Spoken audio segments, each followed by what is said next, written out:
Welcome back to the program. This is still Good Morning Kenya. I'm Doreen Okello, and if you're just joining us, you're right in time for our second conversation this Thursday morning. It's all about lights, cameras, and action. I'm talking about Kalasha Awards happening this Friday. That is on the 10th of this month at the Safari Park Hotel, the 11th edition of the Kalasha International TV and Film Award System. And Mr. CEO is in studio with us this morning. Talk to us about this event and altogether the film industry and the growth of this particular industry thereof. That is Timothy Owase, CEO, Kenya Film Commission. Good morning, sir.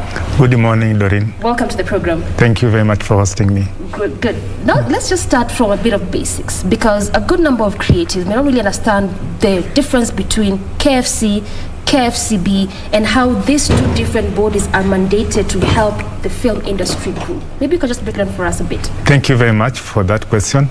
Kenya Film Commission is a state corporation established to develop, promote, and market Kenya's film industry. So we have a responsibility to nurture talent, promote the local film industry through capacity development, attract investment into the country, and market Kenya's filming facilities, for example, locations, the skills that we have, and facilities like studios and so on. Kenya Film Classification Board is our sister agency that is mandated to classify films. Basically, without Kenya Film Commission, the Kenya Film Classification Board doesn't have a role to play, because their role emanates from what we do. The more productions that come out of the industry, Classification Board ensures that the audiences are informed as to what product is good for who to watch. Rating between, for example, PG, 13, 18, and so on, parental control aspects. That's what KFCB does. So the difference is like black and white. Yes. It's just out there. Yes, it is. All right. We'll get into the film industry as we continue with this conversation. Perhaps we'll just begin by touching on Kalasha, since it's happening tomorrow. Yes. And let's talk about the consistency of this award system. I mean, I believe that this has been the longest award system in this country, 11 years, since 2009. This is the 11th edition of this kind of award system. Indeed. What has been the consistency of it? What has resulted in this particular consistency? Thank you very much for that. The Kalasha Awards has been in place for the past 10 years, and tomorrow we'll be marking the 11th edition of Kalasha Awards. Sure. The consistency emanates from the fact that there has been consistent production of local content, and this is to show that the industry is actually growing. There are many stories in this country that are being told every day, and I want to thank the producers in this country and the artists in general, because without them, then we will not have Kalasha. Kenya Film Commission's mandate is to see to it that we have products that are emanating from the industry, and that we are able to have products that are of commercial and entertainment value. Out of that, we are able to celebrate these artists, from script writers all the way to sound designers, producers, and so on. So tomorrow, it will be going down in Kasarani, not Kasarani, but Safari Park, where we'll be celebrating about 32 different winners in different categories. We have 3 categories as far as this particular event is concerned. We have special awards, we have the television awards, and we have the film awards. Yes. Right. So actually just read my mind on the next question about those 32 categories. How do you come up with these categories, and then how do people get to participate, or even get to render their submissions, or even make entries? Yes, to host an event like Kalasha Awards, it's a process. Yeah. We send out a call for submissions. After submissions have been received by the commission, we have a jury that we select. This year we had 7 members who are members from the industry. And their role is actually to identify films that will be nominated for public voting, as well as for the jury decision as far as the winners are concerned. Of course, out of this, we communicate to the public for public voting.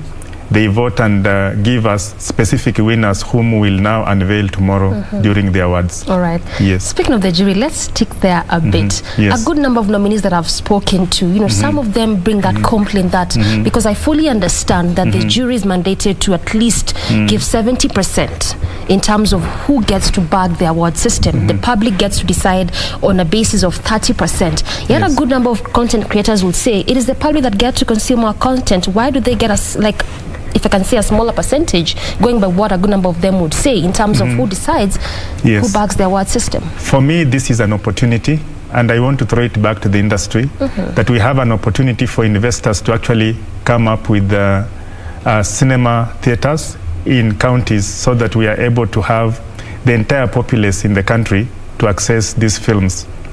The main reason as to why we chose to have jury to have the 70% component is because not everyone will have an opportunity to access these films, and that's why even screening these films online through the Kenya Film Commission platforms is not enough, and that's why we chose to have the jury to have 70% and the public to have the 30% voting rights. This year, I also want to confirm that we had 17,000 public participants on the voting, which is not a small number. Yes. So it means that actually the industry is growing year that is in, it. year that out. Is it. Yes. All right. Looking at this Kalasha Awards, as opposed to just it being an event, what is the importance of this award system to the industry?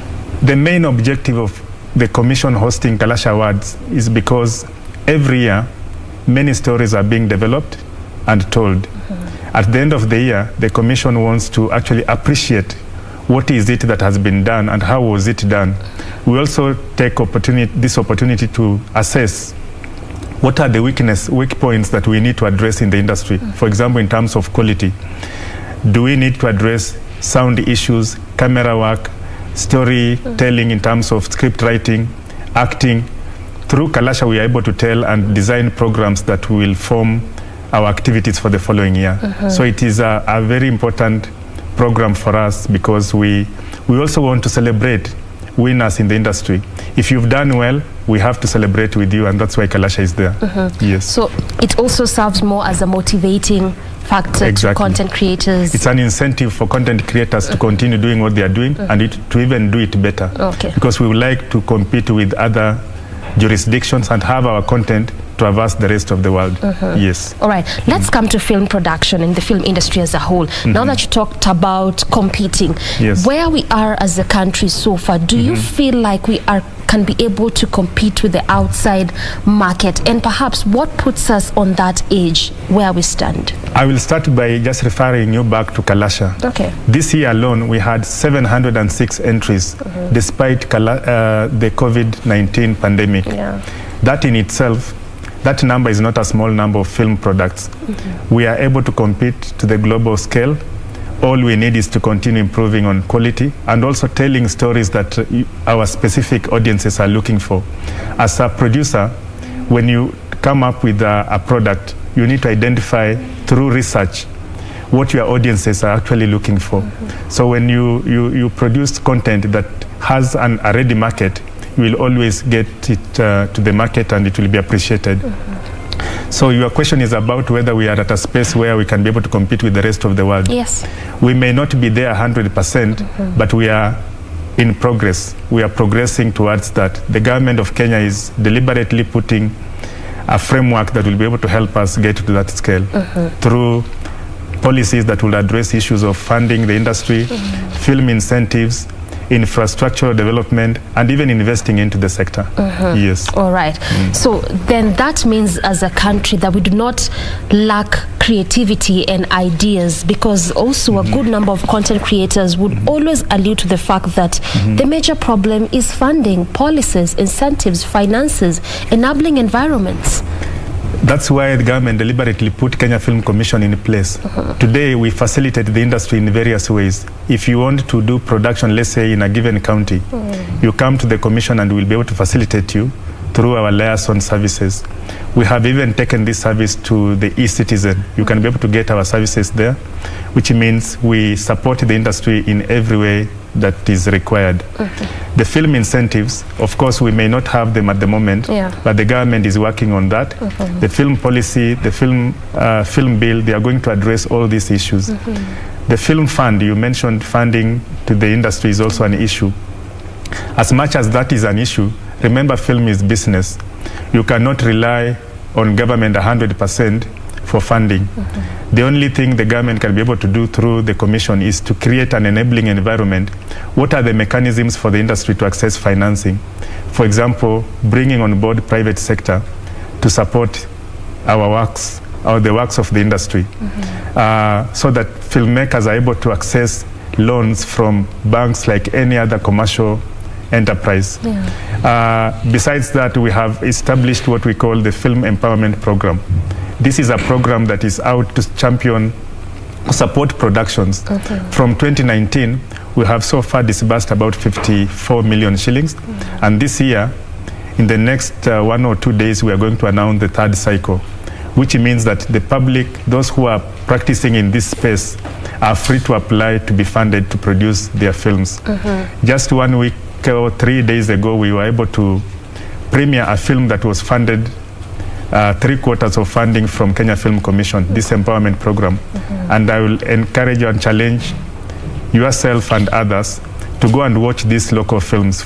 The film I'm referring to is Medicine Man, and it's currently running on our local cinemas. That is Anchor Cinema here in Nairobi. Of course, we also supported a film called Bangrang, which is premiering here in Nairobi on the 12th. Of course, when we have this kind of productions coming out of our producers, supported by government, I think this is all we are looking for, and we just call upon the public to continue supporting the local content by buying tickets to watch these films. Yes. And don't always be asking for complimentary tickets because they're your friend. Just be buying those tickets. That is it. Because, as I said, film storytelling is business. And for us to sustain this business, we have to support the entire value chain from scripting all the way to distribution. Yes. Let's take on that business aspect a bit, because I tend to feel or think that this is one of the things that a good number of creatives lose. Why I say that is because most of them will dwell on the fact that I'm a talented film producer, I'm a talented content creator, I know I can script well. But where do they miss it on that business aspect? Is it lack of proper training, lack of capacity building? What exactly is it? I don't think it's because of lack of training. It's just that we need, as creatives, to understand our space and also operate in collaboration. You cannot be an actor, be a producer, and a businessman at the same time. I think we need to specialize and do what is basic to us.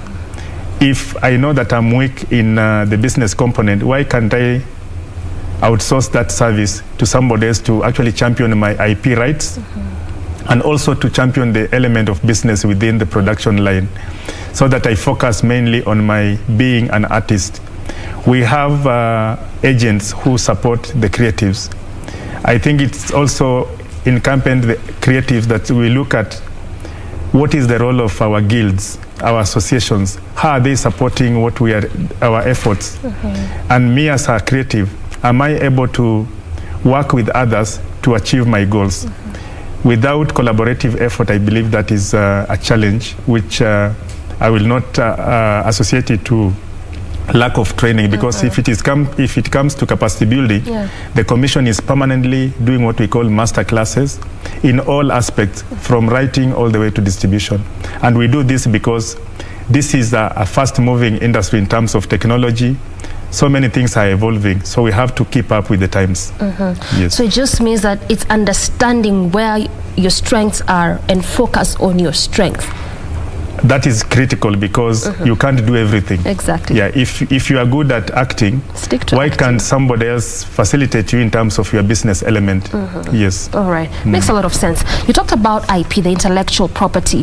What is the commission doing to shield content creators when it comes to intellectual property? Because again, that is also another big challenge. A good number of them will say, I'm scared to sell my idea, because what if someone takes it, tweaks it, and makes it their own?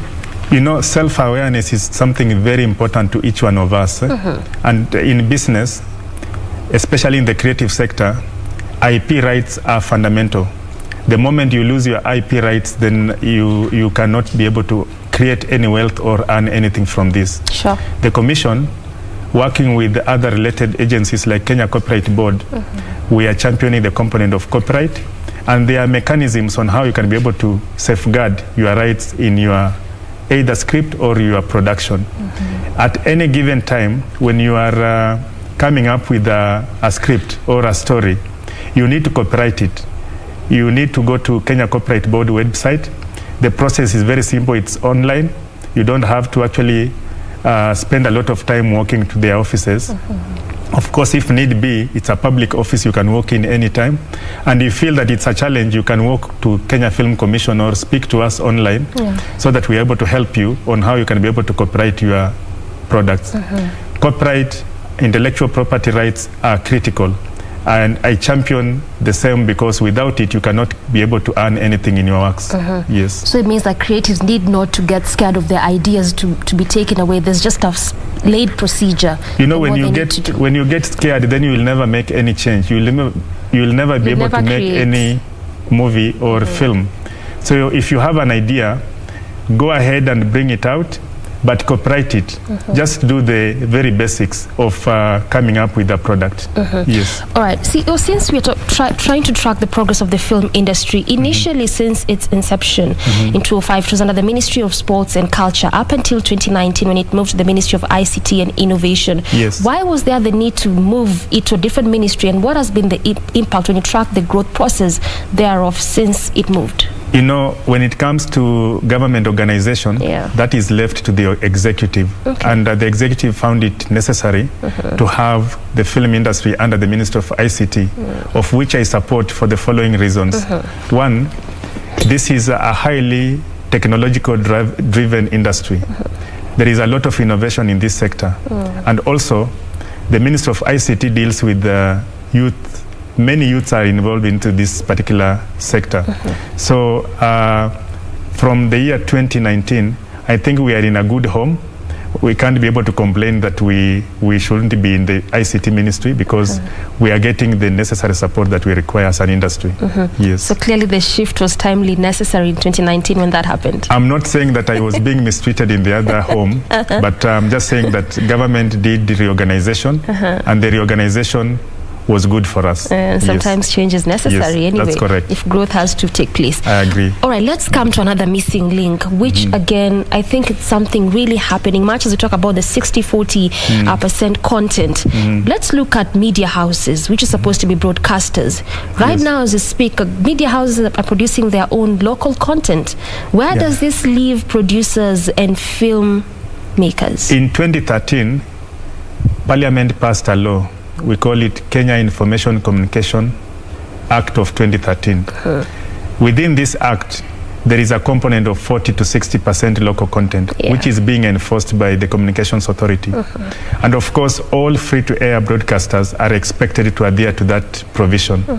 But the challenge I've always had is that broadcasters do produce content in-house and count that as part of local content.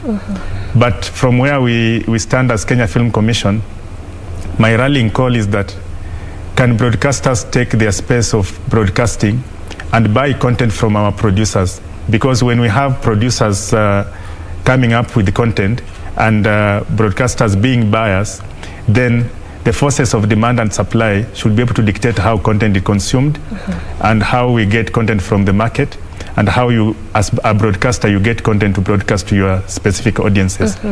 So the issue here is about enforcement. How do we enforce the content quota system as set out by government? Yes. Okay. So then it means, just from what you're saying, that broadcasters need to stick to their role of broadcasting. Yeah, they should. Of course, we are not saying that they should not be able to produce content, but they should produce 5% of their broadcast. They can't be producing 100% of local content. If they do that, then I won't be creating jobs for my producers. What's the role of my producers if broadcasters are actually the ones doing their own production and broadcasting at the same time? We need the forces of demand and supply to be enforced so that you are buying content from my producers and my producers are selling you content. If there is an issue of quality, that's why Kalasha is there to help up the game in terms of high quality content. And now the Commission has gone further to introduce the empowerment program, which is facilitating the industry in terms of funding so that we get high quality products that broadcasters can be able to buy. Yes. So then how can producers get to be linked with this, media houses? Because then again, media houses can also say that we don't get in touch with this producer, so this is why we deem it fit to produce our own content as media houses or as broadcasters. The Commission is doing that. It's playing the role of linking media houses to producers. We have various forums where we ensure that content that is available in the market is actually accessible by the media houses. All we are saying, pay the right amount so that the producer is able to go back and do another production. Yes. Pay the right amount. Yes. That is also another thing we can maybe perhaps look into. Correct. There's that question of payment when it comes to content creation, when it comes to filmmaking, and a good number of them will tell you it doesn't pay. It's not really quite worth it. I differ with that position. Analogy, because film, like any other business, is real serious business. And when it comes to the products that emanate from this particular industry, you cannot be able to compare it to any other. Film production employs almost everyone. We have pastors in film production, we have doctors, we have lawyers, we have engineers, and so on. All we need is, if producers are being paid the right amounts, then the practitioners within the value chain will also be paid the right amounts. So we just need to cooperate and ensure that we are doing the right stuff as far as our roles are concerned. If you have a writer who is able to earn X amount based on the rate that has been put in place, for example, by a given guild, writers guild, why not comply with that? The issue I think we have is that today you want to do a production, and because the market is free, and given that there are issues to do with joblessness, you find one actor is seeking for 2,000 shillings to be paid to him or her per day, while there is somebody else who is seeking for 10,000 shillings or 20,000 shillings. So the producer will go for the cheapest as long as he or she is able to achieve the same objective. But if we have a red card that we're able to comply with, then that will stabilize the market. Yes. Actually, that's where I was coming in, just trying to understand where exactly is the missing link, especially when it comes to that payment issue. Because when you look at a good number, especially of actors, most of them, this is like a side hustle. Yet when we sit with you, you actually make us understand that fame is very important. It is just a job like any other job. I discourage anyone who is actually in this industry and considering it as a side hustle. It should be a full-time job at any given time. Because within this industry, we're able to drive and contribute immensely to our economy. So all we need is to continue championing our art and applying all the mechanisms that are necessary to just see to it that we achieve what we want, because we would like to export our products from the industry. How do we export if we are not appreciating that this is a real industry and it's real business for each one of us to execute? All right. So it needs to start with appreciating, and this is actually goes on both sides. That is it. And again, to emphasize on the same, Kenya Film Commission is there to facilitate any filmmaker in this industry with the right information in terms of guidance, be it on IP, copyright, script writing, production, and liaison services. If you want to access any government facility, specific locations, the Commission is there to offer that service at no cost at all. So it means facilitation goes all board, because anytime we talk about facilitation, we always think funding. What will the state give me? Will they provide locations for me? Will they make those locations cheaper or easily accessible? Because then again, also that crops up all the time as a challenge for most film creators. Facilitation goes beyond funding. Funding is just one component. Remember, anytime a film producer wants to come up with a product, there is pre-production, there is production, and there is post-production. So throughout that value chain, the aspects that you may require government intervention. For us, we are there to offer you that liaison service at no cost wherever you need. For example, you want to go and film at the protected areas like the wildlife parks and so on. The Commission is there to facilitate you to access such facilities through our liaison with our other state agencies. Other than that, we undertake various capacity development programs. We have also come up with what we call film hubs in counties. These film hubs are facilities for production that actually have been availed for all filmmakers to access so that they can be able to tell their stories without having to worry about the cost implication as far as production is concerned. Yes. Is this also why the film market, which always comes up on March, exists, just to create more awareness and make film and content creators be aware of most of these opportunities and platforms available? Because again, even when we talk about enabling environments, just like you mentioned, we can't just dwell and stay on the issue of financing and funding all the time. There's a lot that goes into even enabling environments when it comes to platforms available for them to learn, become self-aware, to know what exactly exists for them to use. As I mentioned earlier, the market today in the screen industry is a very diverse market. Sure. Content is being consumed through different technological tools, other than in addition to the traditional mode of content consumption. So for us, we are opening up space so that Kenyan content can actually traverse the world. And Kalasha International Film and TV Market is one of those platforms where we open up the world to come here and access and network with our local content producers. There is a component of buyer and seller interaction. That market provides that avenue so that we can be able to have our content going to the international market. We know there are so many VODs that are now in place, and they are all looking for content, authentic content. We have so many stories in Kenya from west to east, south to west, that have not been told. And if they are told well, they'll find their space in the international stage. So we are championing that, and mine is just to encourage filmmakers that let us cooperate, champion this space, and see to it that we have content that will be able to traverse this world and create wealth for our people. Because when you look at the benefits that emanate from this industry, you cannot be able to compare them to any other. Cohesion and integration is big in this film industry because film doesn't have any tribe. You can watch any content in whichever language with subtitling. The opportunities in gaming, animation, documentaries, and so on. All these are products that emanate from this industry. And the world is looking for this kind of stories that are so unique, and those that are African. Just by virtue of we being Africans, we have the space to feed Africa as a whole and also feed the world as far as content demand is concerned. Yes. It's one thing to talk about content creation and what film producers need to be doing, or even content creators as a whole. And I feel it's a different story to talk about the culture of watching this film. From where you sit, what do you think we need to do even as a country? Because again, even when you look at theaters, the way we were just saying earlier, we have good number of people who would say, give me complimentary tickets. What is the need of me going to KNT or Oshuol or Allianz to go and watch a theater play or go watch a film? Ndaipata tu kwa YouTube. You know, it's a culture frame that we need to deal with.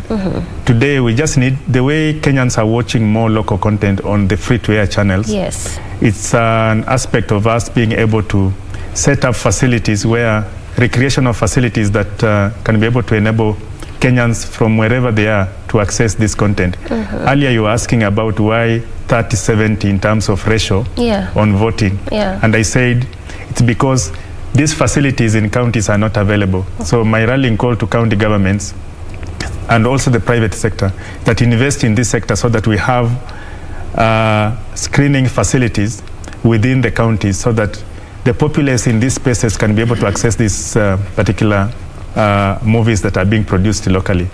At the Commission, we have a program called Audience Development.